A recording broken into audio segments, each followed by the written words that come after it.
ఓం నమః శివాయ. ఓం నమో నారాయణాయ. కర్మ నివారణ నరదృష్టి నివారణ కాళభైరవాయ నమో నమః. ఓం కాళకాలాయ విద్మహే కాళాతీతాయ ధీమహి తన్నో నరదృష్టి నివారణ కాళభైరవ ప్రచోదయాత్. హరి ఓం. మా ఛానల్కి స్వాగతం. చూస్తున్న వీక్షకులకు ప్రేక్షకులకు ప్రియ కాళభైరవ భగవద్బంధులకి స్వాగతం పలుకుతూ మమ్మల్ని ఎంతగానో ఆదరిస్తూ ఉండబడినటువంటి ప్రియ సోదర సోదరీమణులకు, జ్యోతిష్య అభిమానులకు, సనాతన ధర్మ సంరక్షకులకు అందరికీ నూతన ఆంగ్ల సంవత్సర శుభాకాంక్షలు. 2026వ సంవత్సరం జనవరి నెల 1వ తారీఖు నుండి డిసెంబర్ నెల 31, 2026వ సంవత్సరము అందరికీ నూతన ఆంగ్ల సంవత్సరానికి స్వాగతం పలుకుతూ ఈ 2026వ సంవత్సరంలో అందరికీ శుభాన్ని, జయాన్ని, ఐశ్వర్యాన్ని, ఆనందాన్ని ప్రసాదించాలని మనం మనసారా కోరుకుందాం. ఇక్కడ విశేషం ఏమిటయ్యానగా మనకు క్యాలెండర్ పంచాంగం చెప్పుకుంటున్నాం. మనకి ఇక్కడ గురువారం రోజు ప్రారంభమవడం, అందులో 1వ తారీఖున రోహిణీ నక్షత్రం అయింది. గురువారం రోజున రోహిణీ నక్షత్రము, అందులో గురువారము. గురు అంటే గురువు యొక్క రోజు, చంద్రుడి యొక్క నక్షత్రము.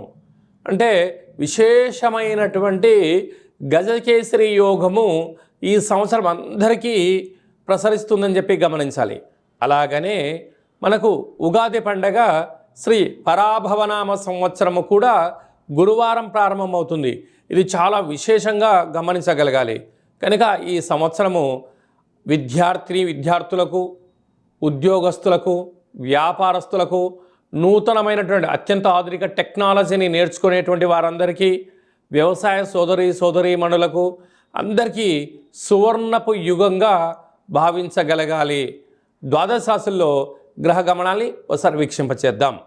మిథున రాశిలో దేవగురు బృహస్పతి సంచార స్థితి, సింహరాశిలో కేతు సంచార స్థితి, ధనుసు రాశిలో చతుర్గ్రహ కూటమి రవి, కుజ, బుధ, శుక్ర సంచార స్థితి, కుంభరాశిలో రాహు సంచార స్థితి, మీనరాశిలో శని భగవానుని సంచార స్థితితో ద్వాదశ రాశుల్లో గ్రహ గమనాలు ఈ విధంగా ఉన్నాయి.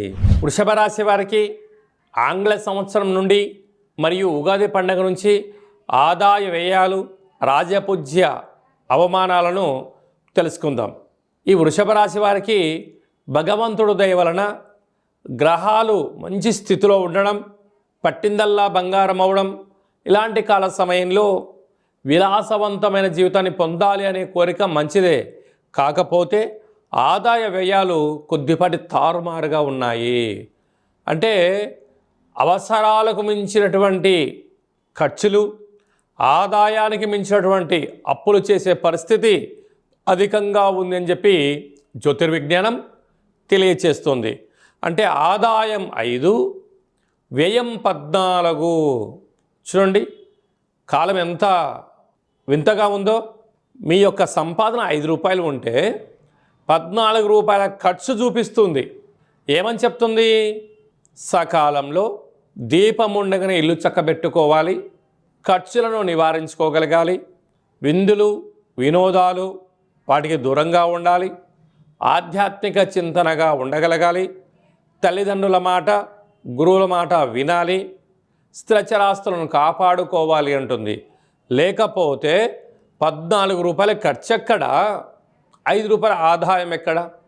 అంటే ఇంచుమించు -9 రూపాయలకి మీరు వెళ్ళబోతున్నారు. కనుక భగవంతుడు దయ వలన, గ్రహాలు యోగించడం వలన ఆనందము, ఐశ్వర్యము మీ సొంతమవుతున్నాయి. కానీ మితిమీరిన ఖర్చుల చేత అపోహలకు వెళ్ళిన, ఆడంబరాలకు వెళ్ళిన ఈ సంవత్సరము అనర్థానికి దారితీసే పరిస్థితి చాలా అధికంగా ఉందని చెప్పి జ్యోతిర్విజ్ఞానం తెలియచేస్తుంది. అలాగనే రాజ్యపూజ్యం 5, అవమానం 4. బంధువులు, మిత్రులు, స్నేహితులు, సన్నిహితులు అందరూ మీ చుట్టూ చేరి చెరువులోకి నీళ్లు రాగానే కప్పలు వచ్చి ఎలా మిమ్మల్ని భజన చేస్తాయో అలాగా బంధువులు, మిత్రులు, సన్నిహితులు మీ చుట్టూ భజన చేస్తారు. మీ దగ్గర ధనం అయిపోతుంది అని మీకన్నా ముందే వాళ్ళు తెలుసుకొని చెరువులో నీళ్ళు ఎండిపోగానే ఆ జలరాశులు అంటే కప్పలు, చేపలు ఎలా వెళ్ళిపోతాయో వాళ్ళందరూ వెళ్ళిపోతున్నారు. కనుక పొగడ్తలకు ఇది సరైన సమయం కాదు. ధర్మబద్ధంగా ఉండండి, న్యాయబద్ధంగా ఉండండి, ఉండబడిన సమయాన్ని సద్వినియోగపరచుకోండి, స్థిరచరాస్తులను కాపాడుకునే ప్రయత్నం చేయండి. లేకపోతే మీరు ఇబ్బంది పడడమే కాకుండా సకుటుంబంలో ఉండబడిన వారందరినీ అప్పుల పాలు చేయడం, స్థిరచరాస్తులు పోగొట్టుకునే పరిస్థితి అధికంగా ఉంటుంది. ప్రధానంగా హోటల్ వ్యాపారస్తులు, నీటితో కూడుకున్నటువంటి వ్యాపారస్తులు, వ్యవసాయ సోదరీమణులు, చర్మ సౌందర్యమైన వ్యాపారాలు చేసేవారు, స్వర్ణకారిత వ్యాపారస్తులు, రాజకీయ రంగాలలో ఉండబడిన వారు, మార్కెటింగ్ రంగంలో ఉండబడిన వారు, సంపూర్ణమైన పోలీస్ శాఖ, రక్షణ శాఖలో ఉండబడిన వారు అనేక మంది అప్పుల పాలకు కాకుండా ఉండే మానవ ప్రయత్నం చేయాలి. ఇలాంటి కాల సమయంలో మీరు తప్పక ప్రతి శుక్రవారం పూట కలవు వెంకటనాయక అలా వెంకటేశ్వర స్వామివారికి తులసిమాలను సమర్పించడం, తెల్లటి పుష్పాలతో అర్చన చేయడం వలన మనశ్శాంతి కలిగి ధనం దుర్వినియోగం కాకుండా సద్వినియోగం అయ్యే పరిస్థితి ఉంటుందని చెప్పి గమనించాలి. ఈ ఆంగ్ల సంవత్సరం అంతను కూడా అందరము కూడా వీలైనంత వరకు తల్లిదండ్రుల యొక్క సేవ, తల్లిదండ్రులతో సత్ప్రవర్తన, తల్లిదండ్రులను ఎవరైతే గౌరవిస్తారో వారందరికీ యోగం కలుగుతుంది. అలాగనే మనకు దత్తాత్రేయ స్వామి వారి యొక్క దర్శనం, ప్రతి గురువారం పూట శ్రీ మేధా దక్షిణామూర్తి స్వామివారిని స్మరణ, ప్రతి గురువారం రోజున మహాదేవుడికి రుద్రాభిషేకము, అలాగనే గాణగాపుర దర్శనము, వీలైతే అరుణాచల క్షేత్ర స్వామివారి యొక్క దర్శనం ఎవరైతే చేసుకుంటారో ఈ సంవత్సరంలో పరిపూర్ణమైనటువంటి గురువు యొక్క ఆశీస్సులు కలిగి విద్యలో, ఉద్యోగంలో, ఐశ్వర్యంలో, వ్యాపారంలో కొదవ ఉండదు అని చెప్పి గమనించగలగాలి. ఇంకనూ మనం విజయం సాధించగలగాలి అన్నట్లయితే ఒక్కొక్క నెలలో మనకు ఒక్కొక్క కాళభైరవ స్వామి వారు ఉంటారు. ఆ కాళభైరవ స్వామికి స్మరణ, ధ్యానము, కూష్మాండ దీపము, నారికేల దీపము, పిండి దీపాన్ని, గండా దీపాన్ని ఒక్కొక్క నెలలో ఒక్కొక్క విధంగా మనం పెట్టుకోగలిగినట్లయితే సంపూర్ణమైనటువంటి స్వామివారికి ఆశీస్సులు కలిగి ఎవరి ఇంట్లో ఎలాంటి ఇబ్బందులు లేకుండా, అష్ట కష్టాలు లేకుండా అష్ట ఐశ్వర్య ప్రాప్తి కలుగుతుందని చెప్పి గమనించాలి. ఈ యొక్క పాత్ర కాళభైరవ స్వామివారి యొక్క అక్షయ పాత్ర. అంటే ఈ యొక్క పాత్రలో అనేక రకముల యంత్రములను అచ్చు వేయడం జరుగుతుంది. ఈ యొక్క పాత్రను ఇంట్లో ఉంచుకొని పూజ చేసిన తదనంతరము ఇలా ఒక్కసారి శబ్దం చేస్తే ఈ పాత్రలోంచి ఓంకార శబ్దం రావడం జరుగుతుంది.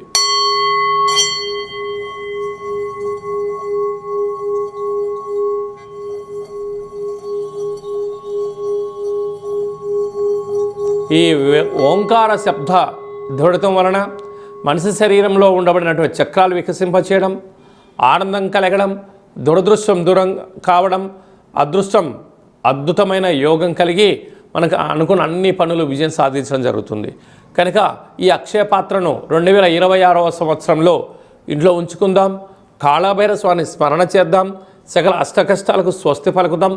అష్టైశ్వర్య స్వాగతం పలుకుదాం. అలాగనే మీ వ్యక్తిగత జాతకం తెలుసుకోవాలనుకుంటున్నారా?